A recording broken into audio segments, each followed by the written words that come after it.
Saludos amigos, bienvenida al programa de ayuda a la Iglesia necesitada, perseguidos pero no olvidados.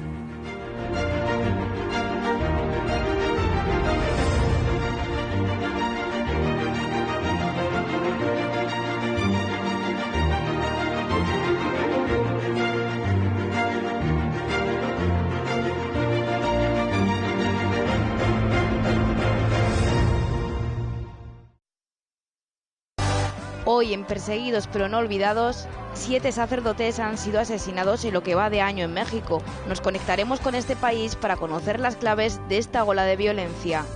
Conoceremos cómo la Iglesia está trabajando por la reconciliación y la unidad después del genocidio de Ruanda de la mano de un sacerdote de este país.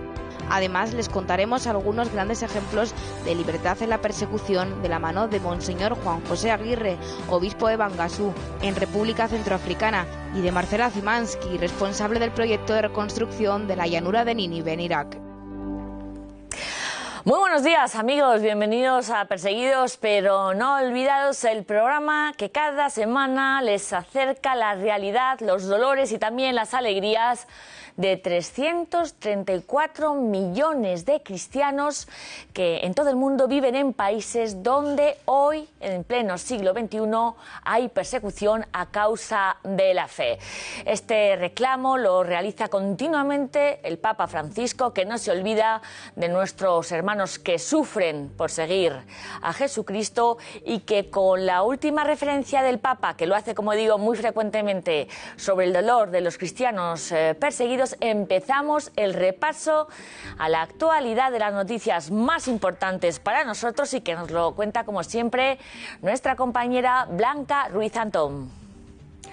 Hola Raquel, el pasado 18 de octubre el Papa Francisco recordó en una homilía pronunciada durante la misa en Casa Santa Marta la historia de un joven católico que había sido capturado por un grupo que odiaba a la Iglesia. Tras golpearle en repetidas ocasiones, le preguntaron si renunciaba a Jesucristo. Al negarse, le golpearon con una piedra y le mataron. Una situación que, según dijo el Papa, podría parecer de hace siglos, pero que sin embargo ha sucedido hace tan solo 2 meses.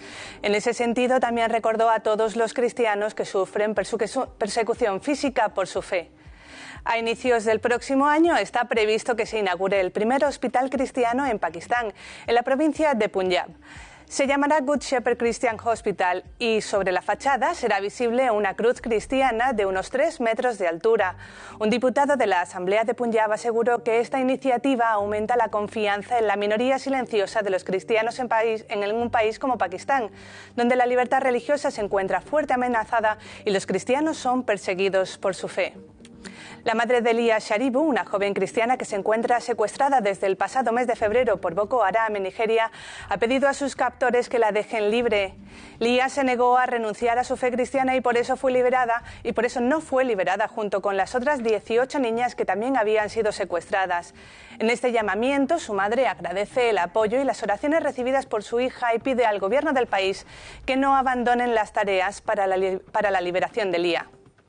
Además, miles de islamistas salieron a las calles recientemente en diferentes ciudades de Pakistán para pedir la ejecución en la horca de la cristiana Asia Bibi, condenada a muerte supuestamente por insultar al profeta Mahoma y cometer, por lo tanto, un supuesto delito de blasfemia en el año 2010. Recientemente tuvo lugar la última vista del Tribunal Supremo y que ha aplazado el veredicto. Los jueces del tribunal han sido amenazados de manera directa, ya que destacaron que existen contradicciones entre las declaraciones de los testigos sobre lo ocurrido. Sin embargo, tanto la hija menor como el marido de Asia Bibi aseguraron que, aunque todavía no hay ninguna decisión, mantienen la esperanza de que su madre sea puesta en libertad, ya que otros casos similares se resolvieron en este modo. Tendemos a pensar y a esperar tendremos que esperar unos días, pero confiamos en que todo salga bien, aseguraron. Muchísimas gracias, Blanca, por contarnos estas noticias tan impactantes desde Nigeria, desde Pakistán, donde hay muchos cristianos, como digo, que hoy en pleno siglo XXI, en este octubre del 2018, están sufriendo a causa de su fe. Bueno, como decimos, Nigeria, Pakistán, y nos vamos ahora a México, donde el pasado domingo la residencia del cardenal emérito Norberto Rivera en la Ciudad de México fue atacada con tiros, con disparos, según informaron medios medios mexicanos, al menos 3 personas dispararon contra la casa del cardenal desde una moto y desde una camioneta, como lo están oyendo. Como resultado de este ataque, un agente de seguridad falleció. Bueno, este hecho no es un hecho aislado en México. Allí, en los últimos meses, se han dado numerosos asesinatos de sacerdotes. De hecho, solo en lo que llevamos de año, en el 2018, han sido asesinados 7 sacerdotes. 7. Para contarnos más sobre este asunto, vamos a conectar ahora con nuestra compañera en México, con Julieta Apendidi, que es directora de la Oficina de Ayuda a la Iglesia Necesitada en México. Julieta, buenos días. Hola Raquel, un gusto saludarte nuevamente desde aquí, desde México. Bueno, esta ola de violencia que se ha desatado contra los sacerdotes no es una cosa nueva. Como ustedes saben, México vive una situación de violencia en donde ya tenemos más de 15 años que se ha agudizado. El tema del asesinato de los sacerdotes lo tenemos desde hace 25 años y hay una investigación especial que hace el Centro Católico Multimedial en donde la secuencia de estos asesinatos y toda esta investigación comienza con la muerte de Monseñor Posadas, que fue asesinado por un tema de enfrentamientos de cárteles de droga, y este obispo estaba en contra de esa situación y fue asesinado. Obviamente las autoridades de México no lo mencionan así, sino dicen que fue un fuego cruzado que cayó con terminó en la muerte de Monseñor Posadas. Esta ola de asesinatos comienza con él hasta hoy en día. Tenemos ya un total de alrededor de, en este último tiempo de este sexenio de nuestro presidente, tenemos ya 26 homicidios. 26 homicidios en casi 6 años. Con el anterior gobierno fueron 17 y ahora tenemos 26. Y solamente en este último año, en días pasados, murió un sacerdote más en Tijuana. Tenemos 7 sacerdotes ya que suman a finales de octubre. Y esto puede seguir. Esta ola de violencia se mezcla con una situación que hay en México. Y no es una cosa, al principio no era propia de sacerdotes, era hacia todo el mundo, pero lo que llama hoy la atención es que es específico con estos sacerdotes que está habiendo tantos asesinatos. Sí, Julieta, pero quizá los sacerdotes son un blanco más fácil que el resto de la población, ¿o están sumidos en esta misma ola de violencia ya en México? Bueno, en realidad no es que sean un blanco más fácil los sacerdotes. ¿Qué es lo que nosotros vemos en esta investigación? El 80% de los sacerdotes que han muerto desde el inicio de la investigación son sacerdotes que han trabajado en la concientización y en la ayuda a los pueblos donde las zonas están más pobres. Como tú sabes, en México, aunque se cree que es un país próspero y rico, contamos con una población de pobreza muy alta y zonas muy, muy marginadas. Y estos lugares son justamente los sacerdotes quienes entran a trabajar con la gente. La diferencia que hay de antes a ahora es que hay un mensaje del crimen organizado y del cártel de la droga. Ojo con la diferencia que hago. Una cosa es los cárteles de la droga que están operando y otro es lo llamado el crimen organizado, donde hay una mezcla de gente que está en el gobierno con algunos otros gentes de fuera que son gente mala. Antes se respetaba a los sacerdotes. Ahora el mensaje es, ni a los sacerdotes respetamos, también a ellos los podemos matar. Y este es justamente el principio del terrorismo. El terrorismo es sembrarle miedo a la gente para que la gente no se mueva, para que la gente tenga paranoia y esté quieto siguiendo las órdenes. Y es justo estas olas de violencia, especialmente contra los sacerdotes, quienes mandan un mensaje de que la gente se mantenga en el gobierno, se mantenga quieta, siga con el gobierno lo que le dice. El gobierno tenemos muy mezclado, gente que está con cárteles de droga, que hay gente que está con los malvados que quieren dominar, que quieren generar violencia, y gente buena que está tratando, pero hay mucha más gente mala que gente buena que puede estar ayudando. Madre mía, Julieta, ya ni se respeta a los sacerdotes. Bueno, ¿cómo podemos nosotros ayudar a estos pastores, a estos sacerdotes aquí desde España? Julieta. Me parece que esto es un tema que viene vinculado también con un tema de persecución religiosa que estamos viviendo en México. Y hoy en día lo que necesitamos es una concientización de los derechos que tenemos, de este derecho a la libertad religiosa, en donde hoy los católicos en México, que aunque somos el 84%, pareciera que somos mucho, estamos teniendo un clima en el que hay un mensaje muy claro, en donde te dicen, si tú expresas tu fe públicamente, corres riesgo.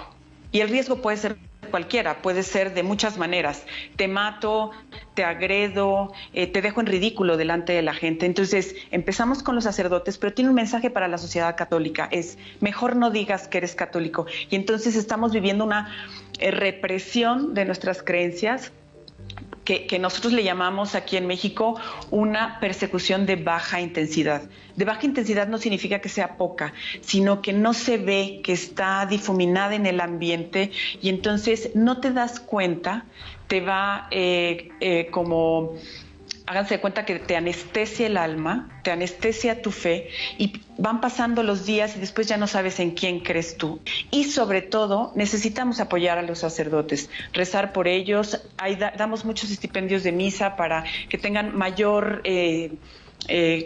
capacitación, que puedan profesionalizarse mucho más, que tengan los recursos para poder estar, porque como les digo, estos sacerdotes que han muerto hoy en día, y además tenemos 2 desaparecidos en este sexenio, son personas que han estado trabajando en lugares muy pobres, muy necesitados, donde la violencia está presente y donde hoy por levantar una voz, concientizar, apoyar y dar un testimonio de fe, han sido obstáculo para que el mal gobierne. Y en eso nos pueden ayudar mucho. Orar, concientizarnos, informarnos y también ayudar a estos proyectos que hay en México. Madre mía, qué poco conocemos de lo que está pasando realmente la Iglesia y los sacerdotes en México. Muchísimas gracias, Julieta Apimendi, directora de Ayuda a la Iglesia Necesitada en México, por asomarnos, por informarnos de esta realidad, de esta persecución de baja intensidad que está sufriendo ahora la Iglesia en estos momentos en México. Seguiremos muy pendientes. Muchas gracias, Julieta. Gracias, Raquel, un gusto estar con ustedes, gracias a todo el público que está viendo, que Dios los bendiga y pues seguimos con este tema que significa tener fe y que significa el derecho a la libertad religiosa. Atención, amigos, pues vamos a seguir muy pendientes de lo que está pasando en México con nuestros sacerdotes, con esta ola de violencia, con estos avisos, estas luces de alarma de poca libertad religiosa en este país, uno de los países con mayor número de católicos del mundo y que, como vemos, ya van 7 sacerdotes asesinados por su fe, y en donde ya empezar a decir que uno es cristiano y que tu fe implica tener una voz quizá contracorriente, pues te trae problemas. Seguiremos muy pendientes. Bueno, de México nos vamos a África, porque hoy, en Perseguidos pero no olvidados, vamos a hablar de Ruanda. Ruanda, y para ello nos acompaña el sacerdote Cyprien Nagimana, que se ordenó sacerdote hace unas pocas semanas en la diócesis de Segorbe-Castellón, en España. Tiene 43 años y desde siempre, según nos ha contado en algunas otras ocasiones, tenía clara su vocación al sacerdocio. Muy buenos días, Padre Cyprien. Buenos días. Muchas gracias por estar aquí en el programa de Ayuda a la Iglesia Necesitada, en Perseguidos pero no olvidados, esta mañana. Gracias. Bueno, vamos a ver. Usted es ruandés y, como decimos, 43 años, es joven y vivió este genocidio casi con el discernimiento de su vocación. ¿Cómo puede ser posible esto? Que a más violencia uno se llegue a plantear la posibilidad de tener vocación al sacerdocio en Ruanda. Cuando empezó la guerra en el año 90, yo era seminarista menor.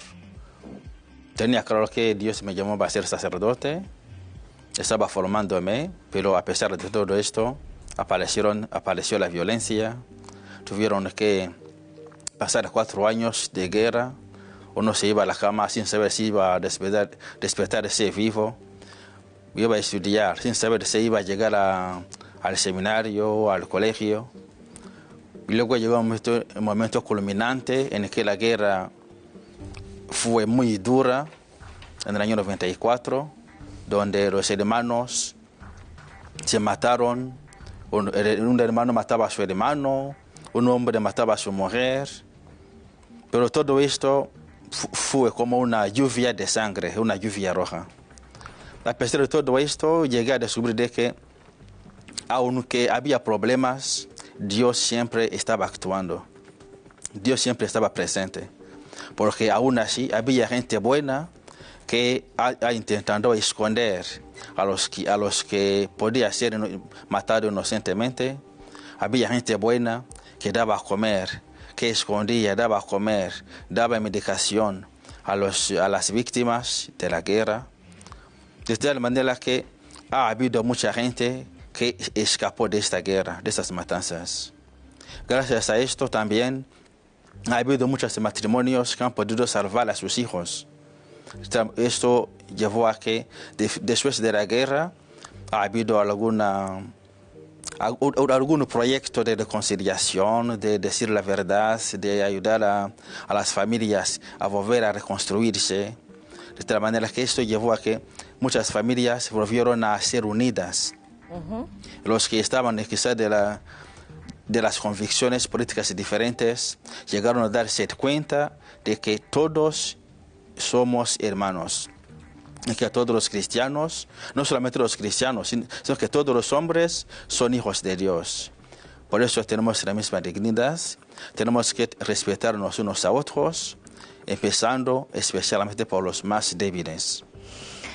Bueno, ¿cómo comenzamos esta entrevista del horror de esta lluvia de sangre en Ruanda a esta posible esperanza de unidad y de reconciliación? Estamos hablando con el sacerdote sevillén Nabil Gama, que es de Ruanda y que nos está contando cómo, a pesar de la guerra y de este genocidio, hubo siempre esperanza en un Dios bueno. Hacemos una pequeña pausa y seguimos en unos segundos aquí en Perseguidos pero no olvidados.